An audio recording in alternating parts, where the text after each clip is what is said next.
जो कर्नाटक हिजाब मामला सुप्रीम कोर्ट में सुनवाई हुआ है और हम उम्मीद के जो जो हमें उम्मीद थी कि यकीनन फ़ैसला जो है हिजाब के फ़ेवर में आएगा। लेकिन जो सुप्रीम कोर्ट के जजों की जो टिप्पणियाँ हैं, हम इसका यकीनन वेलकम करते हैं कि लेकिन आगे जहाँ पे ये रेफ़र किया गया है, हम समझते हैं बहुत क्लियरली ये बात सामने आ जाएगी कि हिजाब जो है इस्लाम का पार्ट है, उसकी प्रैक्टिस है और इस्लाम के एक बुनियादी रुकन है। और जो इस उम्मीद के साथ कि जो इस्लाम की प्रैक्टिसेस हैं, उसमें लोगों को ये चाहिए कि इसको अदलिया तक ना ले ले जाया जाए, ताकि इसमें किसी भी तरीके का भेदभाव की कोई शंकाएँ ना हो। लेकिन सुप्रीम कोर्ट ने जो कुछ आज कहा है, हम इसका वेलकम करते हैं और इस उम्मीद के साथ कि आगे जो है, ये हिजाब के फ़ेवर में मामला आएगा। दोनों जजेस में मत है, एक इसको आगे बेंच को दे दिया है। तो कुछ भी हो, जज साहब सुप्रीम कोर्ट के माननीय आदरणीय जज महोदय जो भी फैसला करेंगे आने वाले दिन के लिए बेंच को दे दिया है, तो मैं तब भी स्वागत करूंगी। और मैं तो यही कहूंगी कि चाहे स्कूल हो, चाहे बच्चों के अभिभावक हों, पेरेंट्स हों, चाहे और लोग हों, बच्चों की पढ़ाई किसी तरह से भी रुकनी नहीं चाहिए। और किसी भी चीज़ की रुकावट आती है तो उसका कोई आपस में बैठ करके हल निकाल लिया जा सकता है। लेकिन स्कूल वाले या बच्चे या बच्चों के गार्जियन या और लोग बच्चों की शिक्षा को रोक नहीं लगा सकते हैं। ये एक संवैधानिक अधिकार है, राइट टू एजुकेशन का है।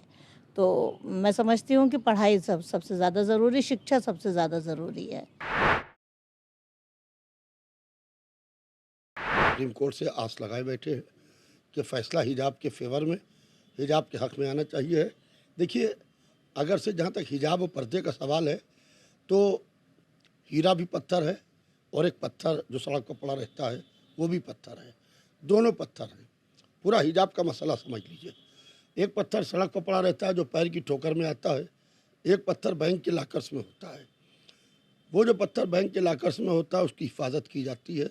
तो मज़हब इस्लाम ने या हर धर्म ने इस्लाम के अलावा भी औरत को जो है वो डायमंड समझा है, इसलिए हिजाब में रहने का हुक्म दिया है। अपने मुल्क के कॉन्स्टिट्यूशन के आर्टिकल 25 में भी और 21 में भी, जिसमें कि right to life and personal liberty का तस्करा है, उसके तहत भी तमाम शहरियों को इस बात का हक़ है कि वो अपने हिसाब से अपने मज़हब को फॉलो करें और उसी के साथ साथ अपने मुल्क का जो कस्टम है, जो ट्रेडिशन है, उसको देखते हुए भी बच्चियों को अपने सर को कवर करने से नहीं रोकना चाहिए। क्योंकि अगर बच्ची एक कोई मॉडेस्टली ड्रेसअप हो करके स्कूल जा रही है तो उसमें किसी को क्या एतराज़ हो सकता है। आर्टिकल 15 में भी अगर आप देखें तो उसमें भी इस बात का तस्करा किया गया है कि किस तरीके से औरतों की मॉडेस्टी का ख़्याल हर वक्त रखना चाहिए। लिहाजा इन तमाम बातों को मद्देनज़र रखते हुए हम लोगों की राय यही है कि हिजाब जो है is an essential part of Islam. धार्मिक मामलों में इंटरफेयर नहीं करना चाहिए। इस तरह की जो अपीलें हैं उनको सिरे से खारिज करना चाहिए, क्योंकि कोर्ट की अगर पेंडेंसी हम देखें तो वो बहुत ज़्यादा है। कोर्ट को कहना चाहिए सरकार को साफ तौर से कि ऐसे लोग जो इस तरह की अपील डालते हैं उनको कोई ना कोई पनिशमेंट होना चाहिए, क्योंकि हमारे पास ऑलरेडी बर्डन बहुत ज़्यादा है, बहुत ज़्यादा काम है। 3.5 करोड़ मामले पेंडिंग हैं, तो हम उनको देखें या इनको देखें। और वो इतने महत्वपूर्ण मामलात हैं। दहशतगर्दी में, आतंकवाद में जो लोग पकड़े हुए हैं, जिनको 10-10 साल, 15-15 साल, 20-20 साल हो गए हैं और वो फिर 30 साल के बाद बाइज़्ज़त बरी होते हैं, उनकी ज़िंदगी ख़त्म हो जाती है, वो इस पेंडेंसी की वजह से है।